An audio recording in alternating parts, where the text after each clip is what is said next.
Hello বন্ধুরা, আজকে একটা খুব সুস্বাদ খুব সুন্দর একটা রেসিপি তোমাদের সাথে শেয়ার করছি। আমি চম্পা রেসিপি হাউস থেকে তোমাদের সাথে যে রেসিপিটি শেয়ার করছি সেটা হলো ঝিঙে আলু পোস্ত। আমি এখানে নিয়েছি 1 কিলো ঝিঙে, আর এখানে নিয়েছি একটা বড় সাইজের আলু। ঠিক এইভাবে করে ঝিঙেগুলোকেও পাতলা পাতলা করে ছোটো ছোটো করে কেটে নিয়েছি, আলুগুলোকেও আলু ভাজার মতো পাতলা পাতলা করে কেটে নিয়েছি। এবার আমি কড়াইতে দিয়ে দিচ্ছি তেল।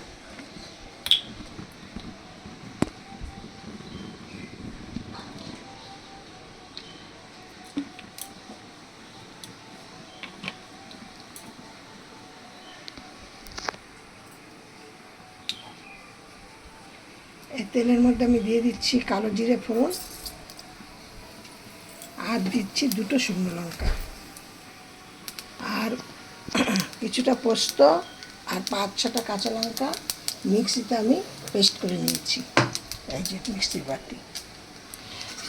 এবার এর মধ্যে আমি প্রথমে দেবো ঝিঙেটা। ঝিঙেটা প্রথমে দেবো কেন, ঝিঙের যদি আলু জল বেরিয়ে যায় তাহলে আলুগুলো বেশি ক্যাটক্যাটে হয়ে যাবে, গোটা গোটা থাকবে না। এই জন্য আগে ঝিঙেটাকে দিয়ে নেব তেলের মধ্যে।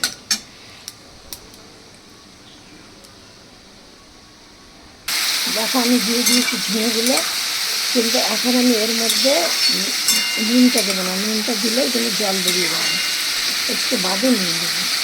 এবার দেখো এর মধ্যে আমি দিচ্ছি আলুগুলো।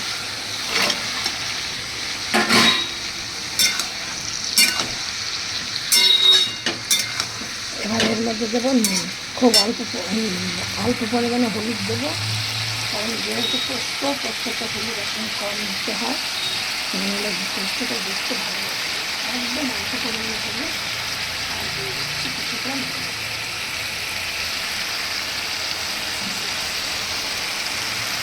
নুনটা দিলাম। তারপর টেস্ট করে তারপর তোমাদের সাথে শেয়ার করলাম।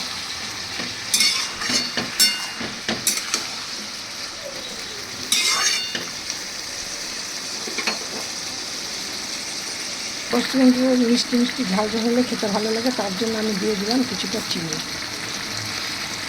এরকম একটা দারুণ রেসিপি। যদি ঝিঙে আলু পোস্ত কিংবা আলু পোস্ত যদি হয়, অনেকের আর কোনো কিছু দরকার পড়ে না। আর যদি হয় এর সাথে কলাইয়ের ডাল, তাহলে তো হয়েই গেল, বা টক ডাল। আর এই ঝিঙে আলু পোস্ত দিয়ে কিন্তু তোমরা খুব সুন্দর খেতে লাগে এর রুটি। তোমরা কে কে খেয়েছো আমাকে বলবে, জানাবে তোমরা। আমি ঝিঙে আলু পোস্ত দিয়ে আমি ভীষণ রুটি খেতে পছন্দ করি, আর আমার শ্বশুরের লোকেরাও কিন্তু খুব পছন্দ করে খেতে। কিন্তু ছোটো থেকে বড় সবাই পছন্দ করবে, সবাই খেতে ভালোবাসবে। কিন্তু এইটা একটু ঝাল ঝাল নুন নুন মিষ্টি মিষ্টি হলেই খেতে ভালো। নিরামিষ তরকারি রেসিপি এটা, এই জন্য তোমরা দেখো কত সুন্দর দেখতে লাগছে। এবার আমি আমার কিন্তু আলুগুলিও সেদ্ধ হয়ে গেছে, এই দেখো। এবার আমি এর মধ্যে দিয়ে দেবো পোস্তগুলো।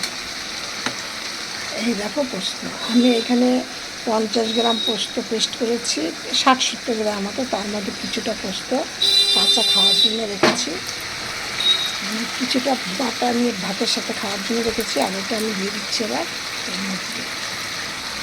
এইটাকে একটুখানি দিয়ে বাটিটা দিয়ে একটু জল দেবো।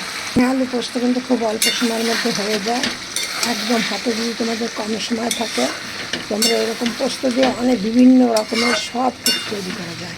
মাছ করা যায়, পটল, মানে বিভিন্ন রকমের।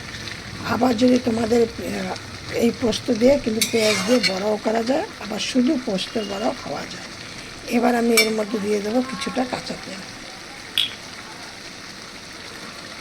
কাঁচা তেলটা দিলেই তোমাদের পোস্তটা ভালো জমে যাবে। বসানোর সময় কম তেল দিয়েছি, আর এখন একটু বেশি তেল দিলাম।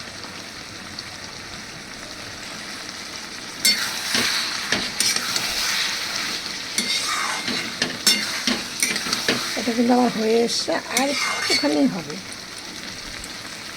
দেখো আমার একদম রেসিপিটা হয়ে গেছে, শুকিয়ে গেছে। এবার আমি এটাকে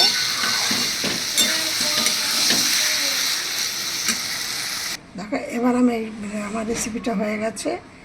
এবার তোমরা এটা গরম ভাতে হোক বা রুটির সাথে হোক, পরোটার সাথে হোক, তোমরা এবার পরিবেশন করো। একদম আঙুল চেটে চেটে তোমার পরিবারের সবাই খাবে, একবার দিলে বারবার চেয়ে চেয়ে খাবে, দারুণ খেতে।